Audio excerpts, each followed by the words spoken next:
Yay! There we go. Hello, everyone. Welcome to our stream tonight. Do you want to take it away from now? You can introduce us. So, yeah, we're Adam. I'm Adam. That's Daniela, and we're UK Vegan Family. Tonight, we have the author of these very special books, which we're going to talk about tonight. Can you see because of the light? And this one also. So we've got Erica Nilsson. Is it Nilsson Humphrey? Nilsson Humphrey, yeah. Swedish heritage, that's why.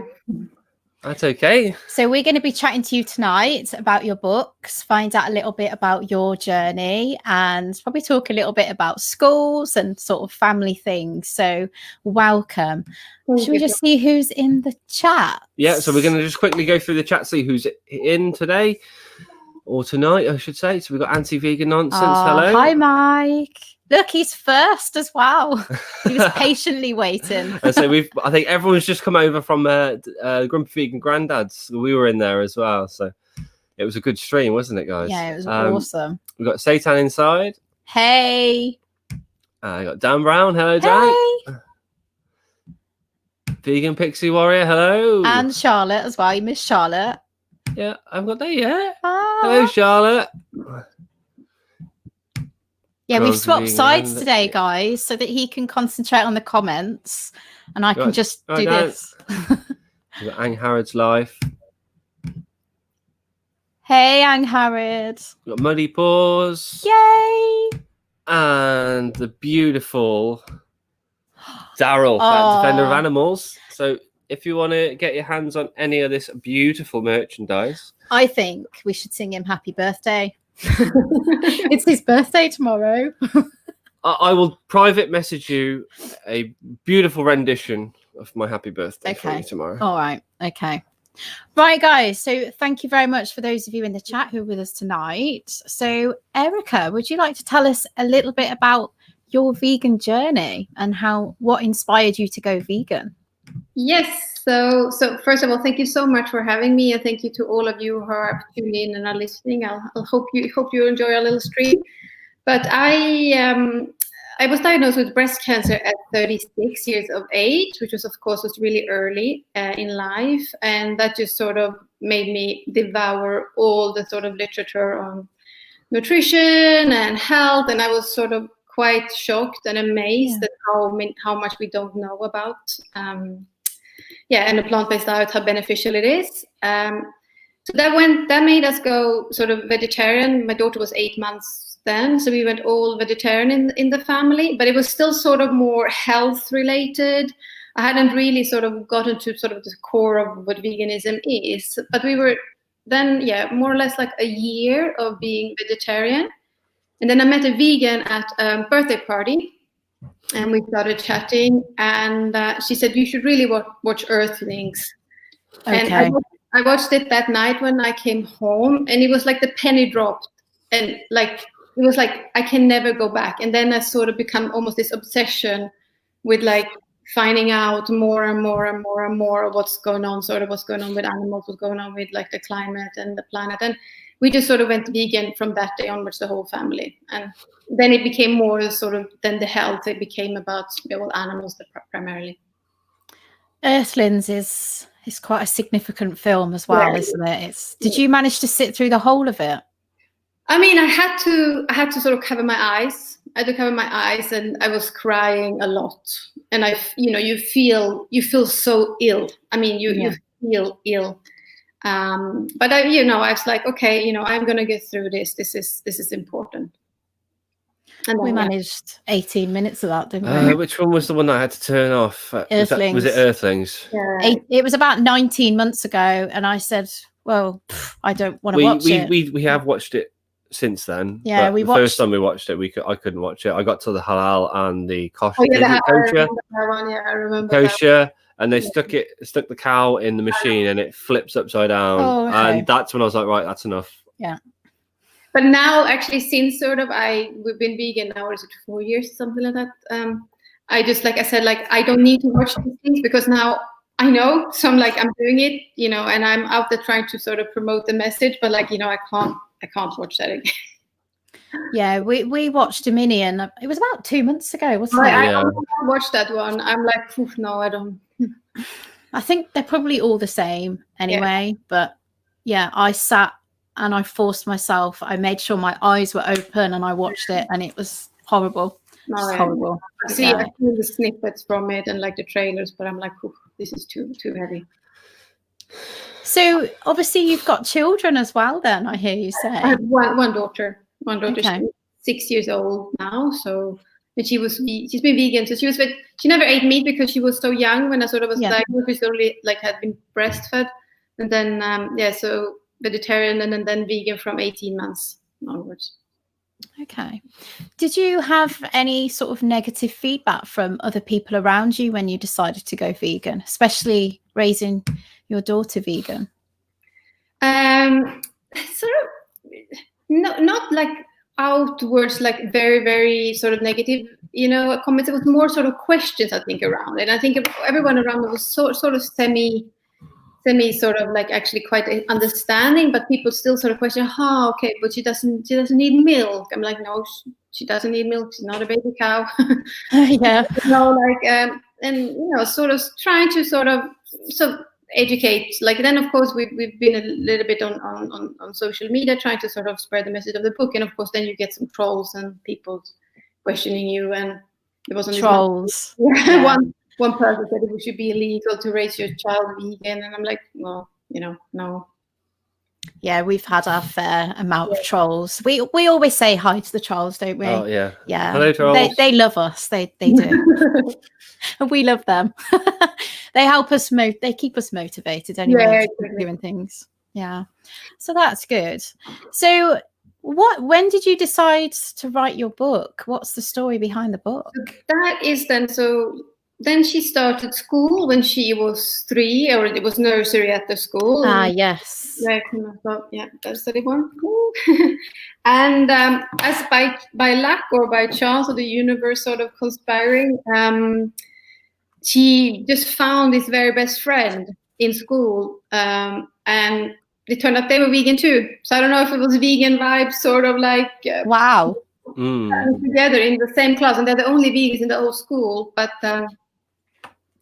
and then I became very good friends with the mom as well, and we started with a few books, like we had Ruby Roth, and which we really like, but we thought like, okay, well, let's maybe create sort of characters for the children that they sort of, like have children love character. They love Elsa or whoever it is in Frozen, so let's try and sort of almost create an Elsa, but like as a vegan. And that's how it started, and we sort of wanted it to sort of be connected to all the questions that our girls were asking about not eating animals, about eating plants, because they're different from the others. So it started out from that intention, and the more we sort of talked about it, the more we realized that, like, okay, there can be even bigger message here in the way that, like, about speaking truthfully to children about food choices, and that's sort of the mission, I think, with these books. Was this they help vegans and vegan parents, of course, to the children about it, but it's for other people as well, because we don't actually sort of use the word vegan. It's just like, can we speak truthfully to children about food choices? Because we don't do that at all in the current sort of society we live in. That's what we've been picking up on, isn't it? Over the last few months, we've been doing lives that it's just not in schools. I mean, Jack is only 3. He's in nursery. And when we first went vegan, it was a bit like, whoa, okay, right, we'll go away and we'll have a look, because we don't want it to be like, I don't know, like some kind of fad. And they came back and they'd done a fair bit of information digging, and they provided something standard for his menu, but we had to come along and tweak it. We had to tweak a little bit, because there was certain nutrients that they weren't filling in. So but they've been really supportive, haven't they? But they I don't tend to know a lot about what veganism is. Did you mention we were the first vegan family at this nursery? I know. But I've seen obviously your Instagram again. You eat very healthily. You're super good at cooking. Very, very extremely well balanced, whole foods, just all throughout.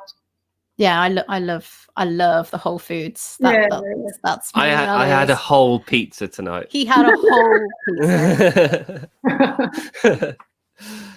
Yeah. We won't That's talk about you that. though. I mean, Jack did have some of that pizza with you, didn't he? Yeah, Because he has a bit of like both. It's all my birthday soon, so it's Monday. Yeah. But the nursery manager actually said to me last week, because obviously we're doing this initiative that I was telling you about before we came on the live, and I've asked them to sort of get involved, and I gave her this letter that we're sending out to the schools, and she went, if it wasn't for you coming in with you guys being vegan, she wouldn't have known what veganism was. No, I know. And she said she sent it on to the schools around the area, and there's nothing really. So it's very enlightening for us in what we're going to be faced with soon when we start approaching the schools in this area. So it's eye-opening, really. It is. It's still like it's very sensitive. It's very, very sensitive. That's what we've learned. We've tried to, when the first Leave in the Store sausage roll came out, we're a small school, we wanted to come out, but there were then a parent who didn't want their daughter to listen to it, with the fear that she wouldn't stop eating meat, and and then that was kind of completely cancelled, and it's very sort of, you have to tread very easily, like very sort of gently, and just try and say, And in the end, like it's sort of ironic, because I think we're all I think every human is born vegan, right? Nobody wants to hurt animals like intentionally, but then we're obviously like in this system, and we've been programmed, and then it becomes this sort of thing of like, well, if they're going to take something away from me, rather than like, what can I actually gain? I think that's the thing. Children naturally love and adore animals. Jack loves animals. I think he would. I mean, he finds it very upsetting that people eat animals, and for a 3-year-old, he's quite knowledgeable. He's very advanced for his age. He kind of gets things. But I always keep it age appropriate. We've sort of said from a young age, I mean, because I was vegetarian, it's always been, well, mommy doesn't eat animals, so we don't eat animals. But then when you went vegan, it was, well, daddy doesn't eat them neither. So, but it's just been age appropriate, and we haven't tried to tell him too much about the horrible stuff. We just say that cow's milk is for baby cows, and that people eat animals, we don't. And he kind of understands that when we're in the supermarket and we sort of may graze past that certain section in the super, he knows that those are dead animals. Yeah, he'll shout it as well. Yeah, and eggs as well. So, he understands that eggs come from a chicken's bottom. Yeah. He's quite a little activist, actually, Jack is. I'm very proud. Very proud of him. I think that it's actually unusual, I think, for children to actually know that they're eating a dead animal. I think it is. Like, they think they're eating some sort of make-believe, made-up chicken thing. Not real. Yeah. I think a lot of adults don't necessarily realise they're eating animals neither, from some of the conversations we've had. No. Like, me? I'm not eating animals. I'm eating meat. Well, what's meat? It's dead animals. Yeah, I know. And it becomes also then very sensitive instantly. And this is the thing, sort of, we have to sort of break through with sort of the truth. Like, yes, meat is a body part from a dead animal. That's what it is. It's not offensive. It's not that I'm trying to sort of put anything on you. It just is what it is. That's, but it's very hard. I saw a good thing, but I don't know if you've heard of the little activist, Zactivist. He's like a young. He did a good cognitive dissonance question that he used to ask the public, and he used to say, "What animal do you like to eat? What's your favorite animal to eat?" And they always used to respond with the name of the meat, like pork. They would never say the name of the animal. No, but it's easier to say, because it almost becomes brain sort of thinks it's something else, right? so what's your favourite animal to eat? And they go, pork. And he's like, that's not an animal. Yeah. That's not the animal. So yeah, that was a good one. I like that. Grumpy Vegan Grandad has asked. I don't know if you want to go to his little question, just so we don't lose them. Did. I was going to. So where are you based? I'm in London. Okay. Busy London. Okay. Yeah, I think we've got 2 people so far in the London area who are going to tackle schools down there. So the more the merrier, Erica. We're super keen to bring this on. I've been thinking about this a lot. That it just needs to be it needs to be a change. And I'm thinking also, like, again, what I think when I speak to people, I think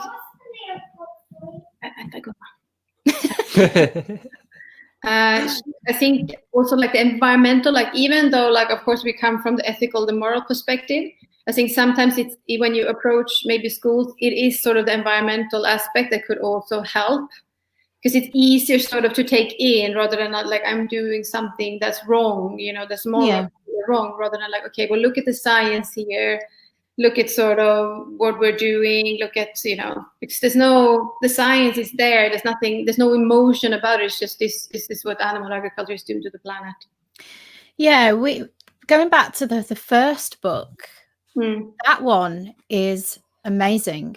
That book, they're both amazing, but the first one, there's a scene in there where that's the one, sausage roll one, where the mom is separated from the baby, and I was asking Jack, how do you think that mom pig is feeling? And he was saying sad. Very sad. And the way you've written it is just thank you. Is that it? That's this bit here. That's bit. And she's looking for her baby, and she's in that queue to get in that lorry, and it was I had tears in my eyes. I was just there you go. It's brilliant. If a child reads that, it's just brilliant. You make that connection. No, I think that's also the connection, and there's also what people talk about is, like, we obviously follow one pig, or we follow the pig Ella and Bella, the mom and the daughter, if you see, and it's easier also to connect rather than animals. This is an individual. It's Ella. Yeah, she's someone. Yeah, she's someone rather than the abstract of thousands of pigs. Yeah. And the thing I like about your books as well, going towards the end, you give a lot more information at the end as well, so questions to ask, and I just think that is brilliant. I love the approach of this book. It's thank you. Fantastic. And the same with the climate change one as well. We were reading that one. I mean, we do a lot of reading, and we do sort of have these books towards a certain part of the room because we go back to them a lot. There it is. Questions for children. And it's just really informative. And I really think, I mean, I'm going to get these into the nursery anyway. I'm going to give. I'll send you a couple. No, you've already done that. You sent them to us. It's brilliant. I think that it would be a nice gift to the nursery because they're actually quite open to, talking about different beliefs and things like this in their circle time with the children. And I just think it's just, especially the climate change one, because they talk about that at nursery. So I'm going to get them in there after Christmas as a little, thank you gift, and we'll see if they get hidden away. Right. So in the back. But I'll be nagging because they roll their eyes when they see me sometimes. So we've had a question. We've got 2 questions. So where can we buy these books? Amazon. Yes. Amazon. It's super easy. Oh God, what's going on with this now? I don't know. You're the computer expert, not me. I know. I don't know what's going on here. Me and computers don't get on. Or you can go to bigquestionsbroughtomorrow.com. Yeah, and then actually with that will take you to Amazon. We haven't set up a web shop yet. It is in the plans, but there it is. But Amazon, if you put that in, leaving the story of the sausage roll, it will come up. Mm-hmm. Or the story of climate change will come up. So with the illustrations then, because of the type of book, because we interviewed Tina Newman a couple of weeks ago, and I was really interested about the illustrator. So that her illustrator wasn't vegan. And obviously, you know, that's going to introduce some questions. So how about your illustrator? How did you get your book illustrated? Because they're beautifully done as well. She's immensely talented. So shout out to Sue Gratton. She wasn't vegan, but she actually took her and her son and became vegan throughout the journey. Wow. So that was really, I mean, Sue's very open-minded and like spiritual, sort of like very open. So she was already sort of like, you know, in her mind, and like she'd asked me questions before. And then when this, when she worked on the first one, the subject role one, she just, you know, her son is sort of almost like started crying. It's just like, no, mommy. And then they said, let's do this. We're gonna do the right thing. We're gonna be vegan. That must have felt amazing. Yeah, no, it was great. So like, you know, transformation can happen. It wouldn't probably happen, like, as I said, like you read it once, and if you're completely sort of not open to it, but you know, if you're open to it, and then you kind of keep coming back and keep, as I said, like even these, okay, they're children's books, but you know, they work for adults too. Yeah, definitely. What age would you say these books are aimed at? What age? So the role one, we've always said it's like sort of between 3 till 8 years old.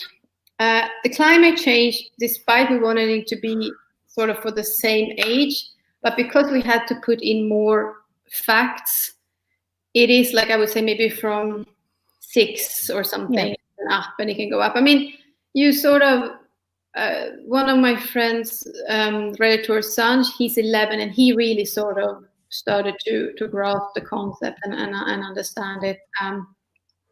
But I think like with what I do with my daughter and her friends, like we almost like, I take one part and I concentrate on that, whether it's the water or whether it's sort of the grain or the rainforests. And then I sort of like, okay, this is actually what's happening with the rainforest when you know, we cut them down for grazing cows.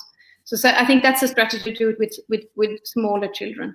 Yeah, definitely. I mean, with the first one, there was lots of questions about the feelings, like I said. So it was really good for those types of discussions. But we read the climate change one again yesterday, and he pointed to the bit where there's all like the animal products, and he was just like, ugh. There we go, Jack. He just knows. He's like, ugh. Bless him. Yeah. Did I just see another question up there? Right, so it's Grumpy Vegan Grandad again. Is Erica a full-time author, or does she do another job? No, I'm not a full-time author. I have actually another business on you know, so sort of my main job. But yeah, the writing is there, part of my sort of everyday, or I would say activism is part of my everyday. Okay. So have you got any plans for any more books in the future? So we have a script for a third one. We wrote 3 at the same time, which is just sort of, and that's sort of because, you know, they all rhyme, but that's sort of more like a fun one of what they're eating, and like you know, to kind of to show kids that they can eat 300 different plants, whatever it is. Yeah, it's not like you're left without. But I think we're gonna try and like get these 2 books first out to the public, and then see, and then of course we have ideas for like one that deals with the milk, that deals with the eggs. So we have like a theme for everyone, but as I said, we just need to sell a few first, so we sort of and get the message out there. We actually, just looking in the chat, Adam, I don't know if you've seen, but there is the vegan teacher in the chat. Hi, Ruth. Ruth has her own book, actually. Do you want to grab it, Adam? It's literally over there on the but we follow her on Instagram, and like we have some. Yeah, if you got it, that's it. Yeah, so Ruth has obviously, for those of you in the chat who don't know, Ruth has got her own book as well, which is aimed for slightly older children. So that's another. Ruth is hopefully at some point in the future going to come on as well on the channel. There we go. Thank you. So this one's Ruth's book. And there she is in the picture holding a book as well. So this one is I Don't Want to Eat Animals Anymore. Oh, knocking it all over. Yeah, okay. Sorry. Okay. So have you got any plans to sort of attend vegan camp out next year? The reason I ask is obviously if it's going to be going ahead, we don't know. Tina Newman, obviously the author of Vivi the Super Vegan, was there last year and was obviously introducing, you know, there's like a whole family camping area because we went last year. And she was actually like there with her books and was giving them away. So it's an opportunity to get your books out there as well. I think that's a very good idea. And we had actually planned that. That was for last summer, but then our books were delayed and it wasn't out sort of until October, November. Okay. But we had been in contact with them because they have also a children's area, I think there. So like we could come and read and just sort of be part of it. But like, no, I would love to go to and one of my other vegan friends she's just booked her tickets now and just go for fun as well. So I can't wait. That's gonna be. I think Russell Brand is gonna sort of be there as well. I know. I can't wait. When we went last year, Jack was he was almost 2. He's an October baby, and we didn't get to see a fat lot, did we? Really? Because he was a baby, really, and we had to get back to the tent to get him to sleep. But next year will be different because he'll almost be 4. So I think he'll be able to stay up a little bit longer. Yeah, a little bit. Yeah, a little bit. We missed out on some of the chats, didn't we? Yeah. Yeah, but the family camping area is where the fun is at anyway. There's a disco, there's loads of activities for the kids. It's just fantastic. That's where I loved it over there. Definitely. Okay. Definitely. Yeah, it'd be good. So definitely get your tickets. There'll be quite a few of us there and a lot of us in the chat as well. So it'd be really, really good. Connecting real person as well. Yeah, definitely. Have we got any more questions in the chat that we've missed out on? So I don't want to miss them. I don't know. I don't think we have, David. I think we have this with StreamYard and I have OBS. Oh, I don't know why you're looking at me. I'm not set up on OBS yet. No, they're all the same. They're all the same for me, really. Oh. So have you got any favourite meals, any favourite family meals that you guys like to cook at home? Yeah, I mean, again, we try to be like you. I'm we're vegan for the animals, but also we're very health conscious. So we eat sort of whole food, plant-based, I don't know, 9 out of 10 times. So of course you have the naughty sort of odd Beyond Burger or something like that. Oh, I don't think there's anything naughty about them. They're just everything in moderation, I think. Yeah, fries here and there. But I was actually thinking about it, and we have 2. I don't know if you know the Vegan 8. She's an American cookbook author. She with only 8 ingredients, and she makes the most delicious garlic Alfredo, like just made from cashews. Ooh. And it's my go-to dish for omnivores because they go like, wow, there's like no dairy in this. I'm like, no, there's absolutely no dairy. It's made from cashews. So, and then dal. I can eat dal every day, all day, like different versions. That's like one I buy. You don't like it, do you? It's like tough. It's for me anyway. It's all mine. It's too mild for me. Yeah, he likes you don't. Vindaloo is too mild for you, isn't it? That's very, very spicy. It's strange. I don't know. I got to be in the mood for Vindaloo. Yeah, I don't like spice that much. Yeah, dal is all good. I say we like a mixture of everything. We love the Mexican, we love the Indian. We're having Chinese on Monday. I don't really like Chinese food, but you do, don't you? Well, I haven't had a Chinese and a proper Chinese in about 2 years now since we went vegan. So we found a vegan Chinese restaurant around where we are. So.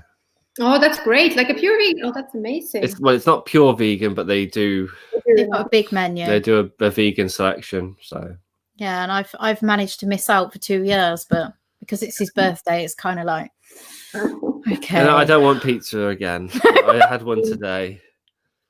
I don't know if you've heard also like talking about sort of health. Did you know the guy who's on also? He's called he had the plant-fed gut, Dr. Bulcevich.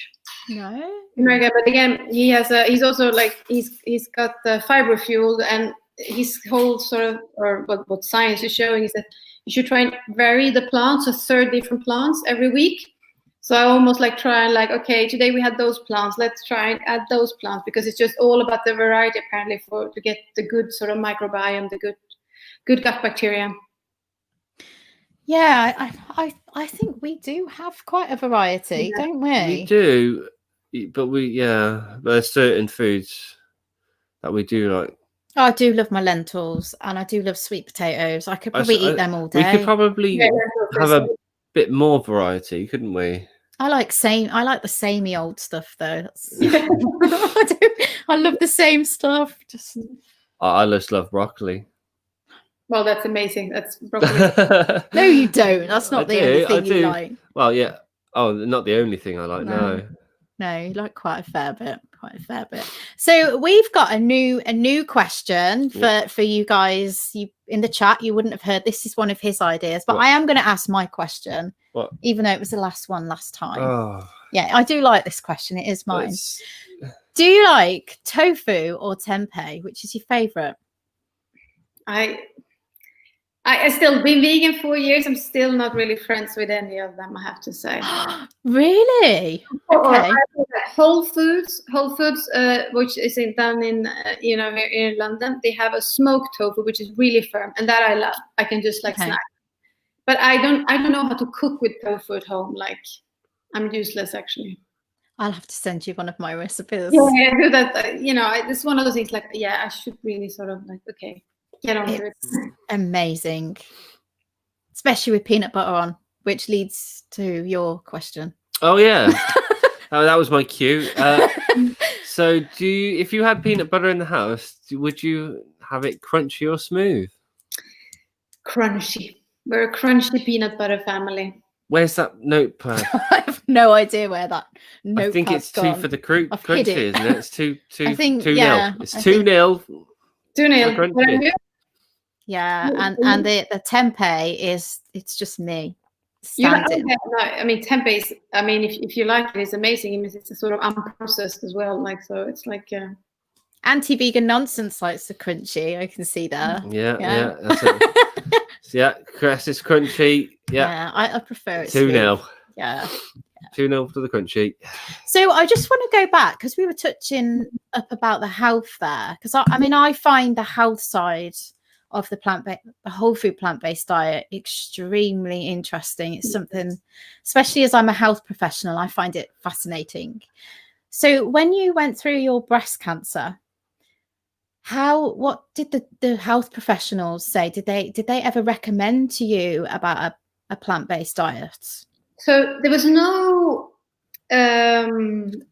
sort of like direct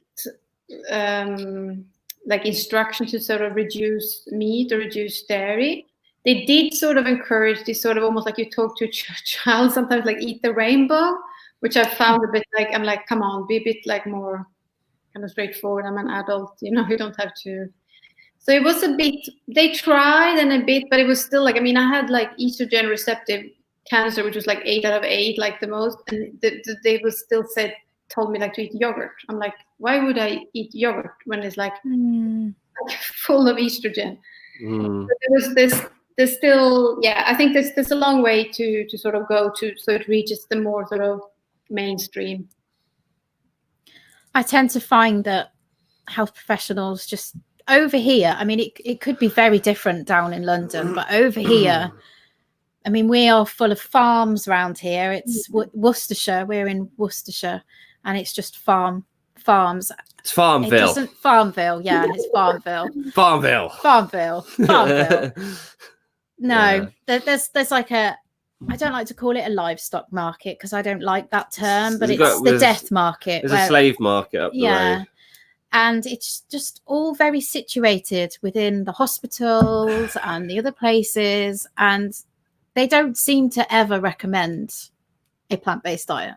No, I think we have far to go there. I mean, thankfully now, of course, you have these sort of plant-based health professionals like really doing an amazing job. Yes. Sort of trying to get it out there, but it's still resistance, and like my husband was in hospital for something else, and like I mean, the food in hospitals, and like you will get ill by eating this food. Yeah, it's enough to make you ill. I was our son is awake. Oh, lovely. Whoopie do. Try and say this quickly. Yeah, I had to go into hospital and have oh, I gotta go. He's going like this at the stair gate. He's at the stair gate like that. It's like a gorilla. What were you going to say before you go? You tell him about the food. Oh yeah. So I asked if there was a menu, a plant-based menu, because Adam, it was not long after we went vegan, he had meningitis. And yeah, he was really, really poorly. And thankfully I'm a nurse. So I was able, I've got that way of like, hey, I'm his partner, I'm a nurse, and he's vegan. So have you got anything for him, first of all? Because he was like conked out. And they didn't really seem to have a great deal. No. And I was a bit worried, but they brought out this plant-based menu and it wasn't too bad, actually. Oh. There was curries and like loads of chilies. Yeah, chilies were on there. Yeah, that's quite good, because like again, my husband, like he had some autoimmune episode sort of a while back now, and there was nothing. I mean, there was there was literally nothing that was vegan. I went to like the nearby sort of Le Pain Quotidien and got him like some chili with like with tofu in, and I got him like coconut yogurt. I just brought in all the food for him. It's a shame, really, because you think it's so. I was also looking at just the plant-based sort of health professional, and like this, like the burden of evidence, as we in society, right? We tend to follow the burden of evidence, right? Whether it's medicine, if we're going to use certain medications, the burden of evidence is clearly on a sort of plant-based lifestyle for health, and there's so many studies that indicate that. So it's a shame that we can't. Even like, for example, like people with like colon cancer, and then they get served bacon, like, or a hot dog. You're like come on. It's shocking. I just don't ever see it changing neither. I mean, it has to, and I'm thinking also during this sort of COVID episode as well, and like with a lot of pressure on healthcare. And I was listening to this guy, was Dr. Chatteray, Doctor in the House, and he said like 85% almost over GPs and sort of hospital Cs is like lifestyle related. So if population could become much healthy, we wouldn't have that sort of pressure on the healthcare system to start with. The issue is, I think, lies a lot with training. So when I did my training, you don't get any sort of detailed information about nutrition. No, it was just, what you know, and it's always give the fattier versions of foods to people. So like the blue top and stuff like that, and get the protein in, and it's the animal proteins. Yeah. There's no real. Yeah, it's very lacking, really. That needs to change. Somebody needs to look at that, I think, in the future. No, somebody needs to really. I mean, thankfully some people are doing it. I don't know how long it's going to take, but yeah, definitely. But is anybody? Oh, sorry, say that again. But I think there's still more and more people who advocate for it. You have big sort of names as well starting to put their sort of foot down. But let's see. I always like to try and keep a positive outlook on these things, but I just being in my job, I just don't see it. But hey, and I mean, again, like I'm sort of going back to COVID again, but like again, I'm so disappointed that like from the sort of the leaders and the politicians were actually not told that like, okay, these viruses it came from a wet market this time, but it can just as well come from one of our factory farms.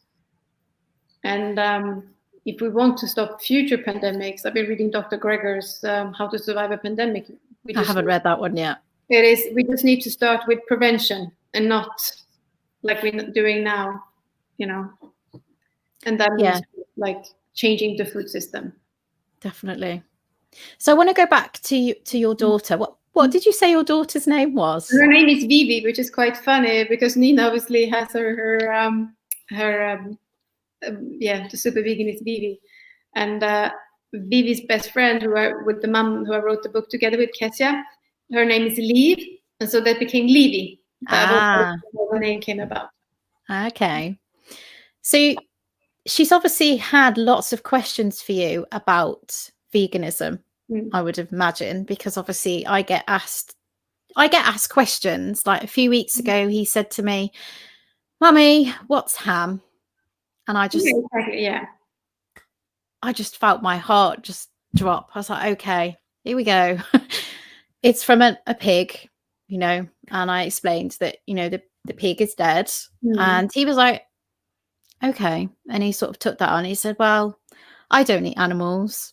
So that's kind of how it is. But what have you sort of told your daughter? I mean, I tried. Actually, that came about from the title of the book, "Store the Sausage Roll," actually comes from Liv, Vivi's friend, and Kezia's daughter, when she actually asked, "Mommy, what's that sausage roll?" And Kezia just said, "Well, it's a dead pig." And I think I don't know, maybe we are, and that's how it all started. And we have always been sort of like, I mean, without being now brutal, I haven't shown her any sort of slaughter videos or factory farms real, but we still sort of say, you know, quite honestly, well, no, this is it is a dead animal, it's a dead pig, or, you know, something. They're now 6, so they're starting to be a bit more, I think, maybe open to certain things. You know, you can be a bit more sort of upfront, but I try and genuinely be quite honest without being brutal. I think that's the thing, isn't it? You get told so many times you're forcing your views on your children, and it's like, nah, I'm telling the truth to my child. Telling the truth. And again, that is where I want to sort of come through with these books and with everything. Just like, please let us just at least speak truthfully to our children about the food choices, and let them then sort of at least have a sort of like informed way of how they are eating. But that's absolutely not done at the moment. No, I think if someone was to say, well, actually, I don't mean I think he got actually offered some sweets at nursery the other week, and he told me about it. It's like he wants to tell me as soon as I pick him up. He was like, oh, I was given some sweeties today, but they had cow's breast milk in, and he was like, I didn't want them. So, oh, okay, it's okay. You can have some sweeties when you get home, you know. Yeah. But I think if you offered it to him, he would put up his own fight. I think that's good. Force it on him. That's amazing. No way. He wouldn't have it. So, if you guys have got any questions in the chat, put them in now. I will do my best. Obviously, I'm not the technical one here, and I'm sorry if I've missed anything. So I'm going to have a little look. Oh, okay. Satan Inside says, do you do any other forms of activism? No, I think vegan activism alongside the job and my daughter is enough. That's sort of my what I have. And like, I don't know, I was actually listening to another podcast with a sort of entrepreneur, and it was a non-profit, and they said, like, you always, when you want to do something good or activism, you need to go to follow where your heart is. And for me, that is totally animals. And that's what sort of gets me going. And then like, so I follow that. Yeah, it's really hard when you've got a family and when you work to fit it all in. I tend to find myself online a lot, especially recently. Facebook seems to be where I do a lot of my online outreach, and it just goes on and on and on. And sometimes I just have to walk away because you spend far too much time doing it, really. Yeah, I know. I'm impressed by you, because you have such a big presence and you're so consistent. Like sometimes I get like overwhelmed, and I'm like, okay, I can't be on here now, and then I sort of take a few days break and come back. But it is because it becomes quite all consuming. I just tend to mute people. Mute. I'm done with you. You, on the other hand, you seem to have a lot more tolerance for it, don't you? With what? With like the trolls and the outreach, when people are like giving their side of things. I've had you could say that, but I've had to take a break from it because it was ruling my life. No, it does, and like I actually when we first sort of connected on the books, I said like I'd had like some sort of arguments, and this is I guess an example of how sensitive this issue is. So where I live, there is sort of a mums group on Facebook. Maybe I don't know. There's a few thousand in there. And it's a great place to have the debate. Yeah. And I just put there like very, very sort of non-judgmental, like sort of in a very sort of positive tone. I said like after sort of couple of years of discussions, the vegetarian meals have now been turned vegan at the school for everybody. We also have like meatless Mondays, and just sort of like I didn't actually touch upon even like on the sort of I said that I raised my daughter on a plant-based lifestyle. But I said this is like a great step forward for sort of for sustainability for the planet, and it was crazy the amount of backlash I got from that, from people who don't have their child at this school or anything. And again, it is this sort of thing that I always come back to. People think I take something away from them, and and I just hope we can sort of like my final comment then, like I just sort of stepped away 24 hours and after a while I was like, it's just like we have to sort of step out from ourselves and see the big picture.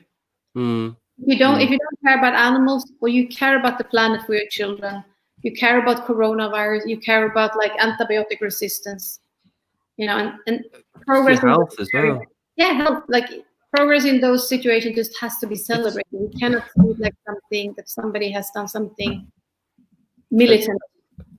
I know, yeah. I can see why it turns people militant, if it were, because for example as well, I work in a hospital, and like when I go to work, I have to walk through like a cancer treatment center, and there's a little cafe, and as I'm walking in, I've got people with no hair, drips, chemo, tucking into a bacon sandwich. I could quite easily go over there and slap it out their hand. You'd lose your job. And just what I don't understand is, why are they serving bacon sandwiches in an oncology center? Have they not got eyes? It really grates my tofu. It really does. I have never heard you say that before. It's like it just and this is why I have to take a break, because it really once you've got your eyes open, you just cannot unsee it. It's very difficult. And you see it everywhere. You see it for the animals, you see it for the health, you see it for the environment. Bird flu is rife at the moment. There's that one thing that I always come across, choice. Yes. And I always say, choice. What about the animals? Choice. Yeah. When they're going on about choice. But again, Erica, if I went up to that person and slapped that bacon sandwich out their hand, it'd be seen as me taking something away from them. Yeah, I know. That's where I was getting the two connected. That it. No, it is disorder, but I think we need. I think we need activists. We need health professionals. We need leaders. We just need to like inform. Look what this is doing. Like I think a lot of people just don't know. They just don't know. They don't know. And that's not an excuse, but that is what it is. People just don't know. Like comfortably numb or whatever. Yeah. Is that the right Pink thing? Floyd. Or is it like happily blind or something? I can't remember the term for it. It really grates my tofu, Adam 2020. I love that.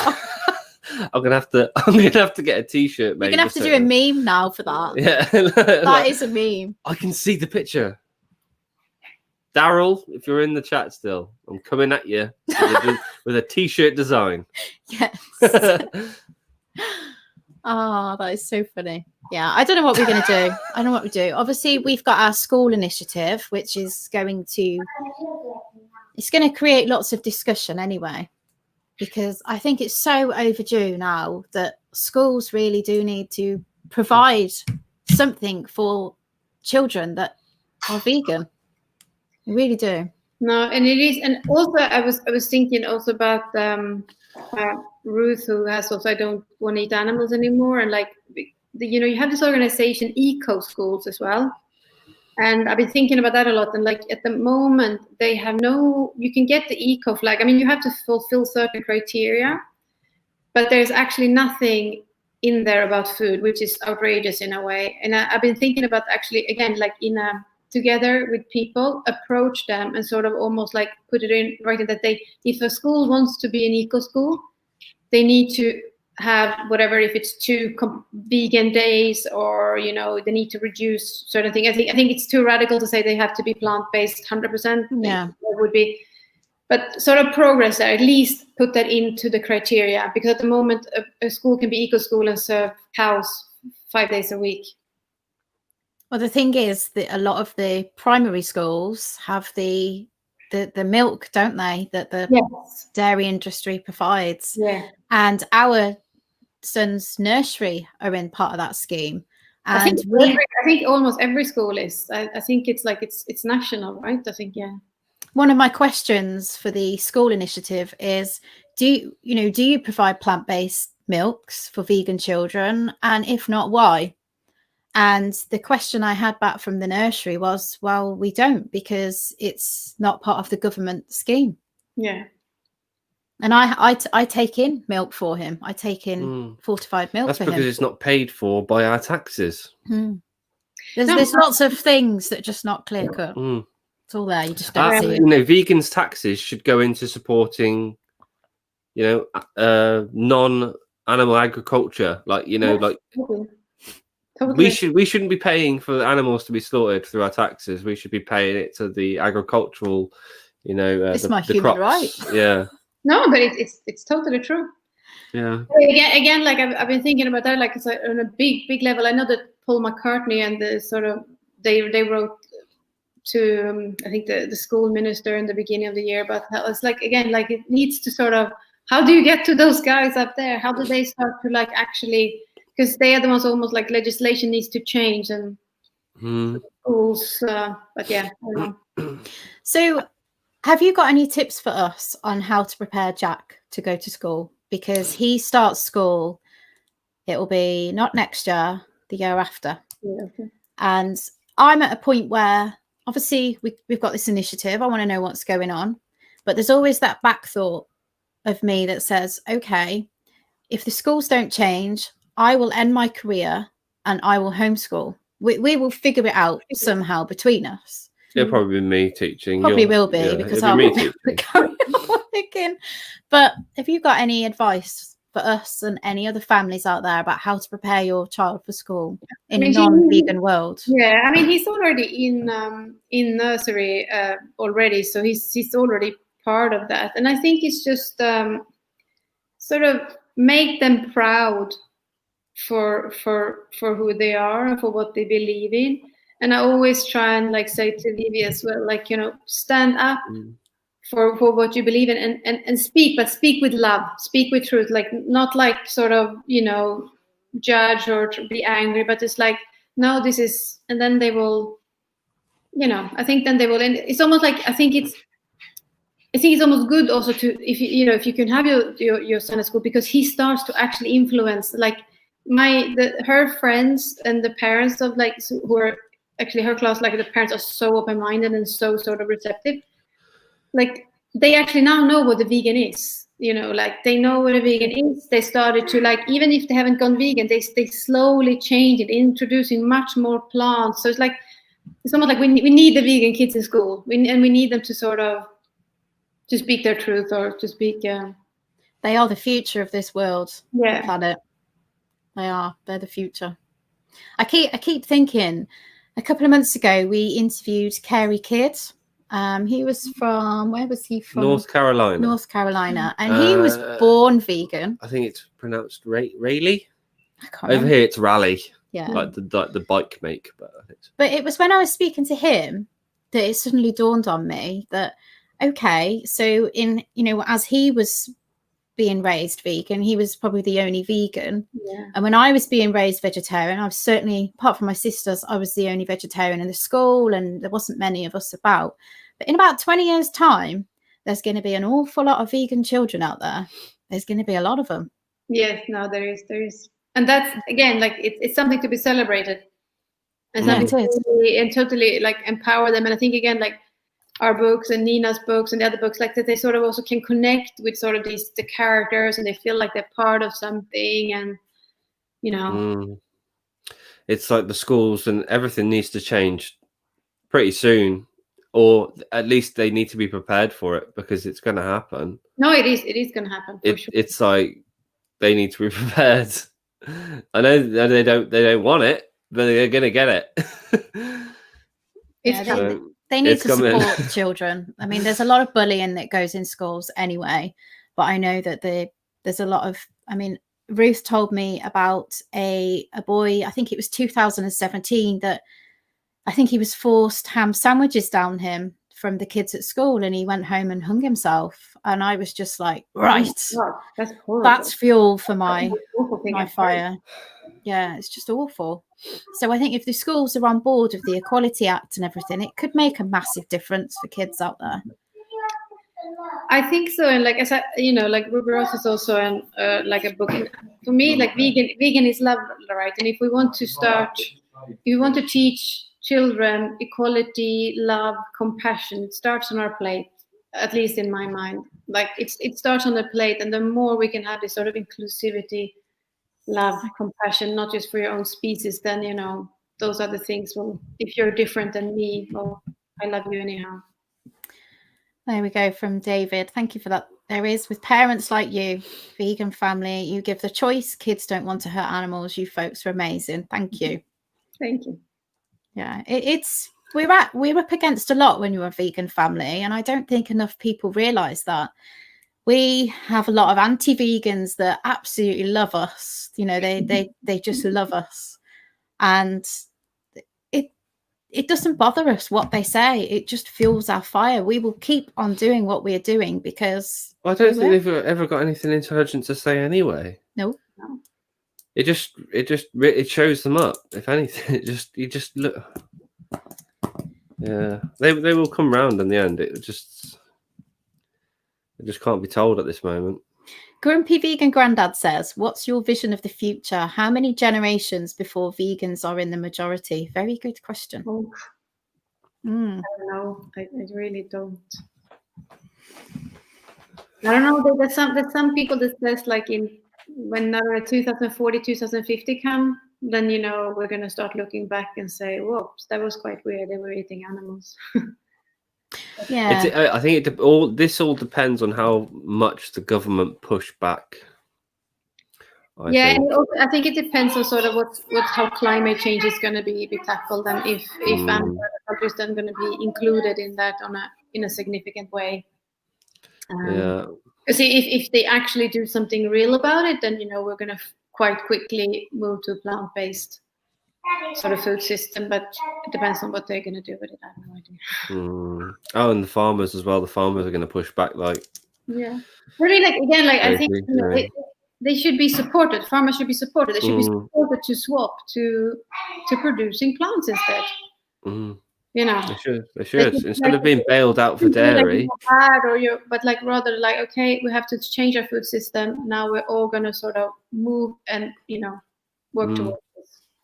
Instead of being subsidized for their failings on dairy and their failings on this and that and the other, they should just like move to a sustainable food source. No, absolutely.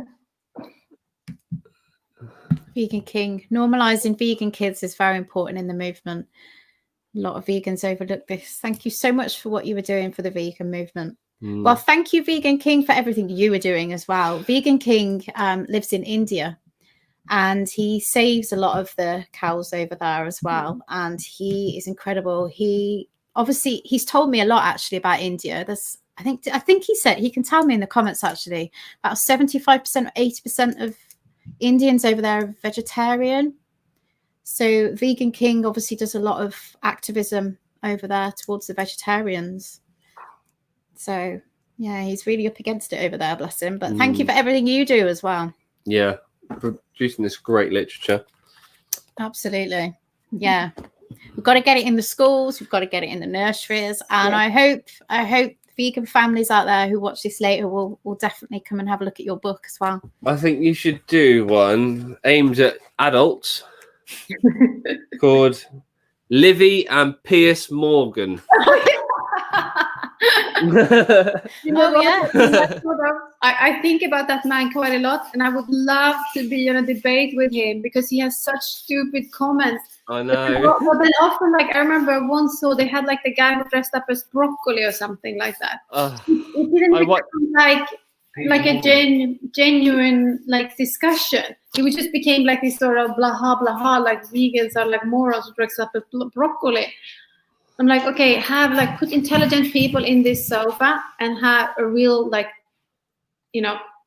debate with him, because he can't win with a snow. Have you thought about sending him your book? I actually contacted the whatever he is, like the ITV sort of morning show. I found some email and I sent it like I really want to like come here, but of course there's like nothing back. You get some automated email back, or because I just keep trying. He made some comments also, like it was when this health report came out on choline that you had to eat eggs for children to be intelligent, and they also like untruth after untruth in this sofa, and I'm like, come on, like bring some vegan parents who knows what they're talking about. So if they're saying that, there's a mass amount of people who are allergic to eggs, so yeah, exactly. Where's the argument for that then? Yeah. Oh, well, I watched one last night, and it was the Bosch boys, the two Bosch, Ian and Henry. Oh yeah. And he was so arrogant and horrible to them, and they're literally just. And it was about the choice of the wording. I think it was sausages and tubes and steaks and slabs or something like that. And he calls it meat language. He's such an arrogant tool. But he goes, well, in the dictionary, it's but the thing is that he always refers to the dictionary, but yet the dictionary is always being updated. Yes, exactly. So what's he going to do when it's added in there? It could be another savoury item. No, it's like it's such a waste of time. I mean, like, it's a stupid like. It's just, I can't believe that you have to like in the EU parliamentarians have to like argue about this. Was like the rainforests are burning up there, and we're like sitting and arguing whether we should call them sausage or tube. I'm like, I know. Yeah, that's it. He's just a very famous narcissist, unfortunately. Yeah. But maybe you could send your book to David Attenborough then, because he's doing a lot about climate change. He needs to read your books, especially the sausage roll one. Yeah, I think it's great what you've done. I really do. Thank you so much. I'm really appreciated of you saying that. Very kind of you. Have you got any questions that you would like to ask us? Or if anybody else has got any questions, then please feel free to pop them in the chat now. And I've got one from Grumpy Vegan Grandad. No. Dan, ask this every time on stream. At some point, he will do it. He definitely will. You might get it as a Christmas special. Oh, yes. Yeah. Okay. There we go. I want to say thank you so much for having me here, and I would love to join the school initiative. Okay, favorite vegan activist. I think actually I love Earthling Ed. Actually, I think Earthling Ed is great. He speaks with truth and speaks with calm. He's always calm. Yeah. You know. I don't know how he does that.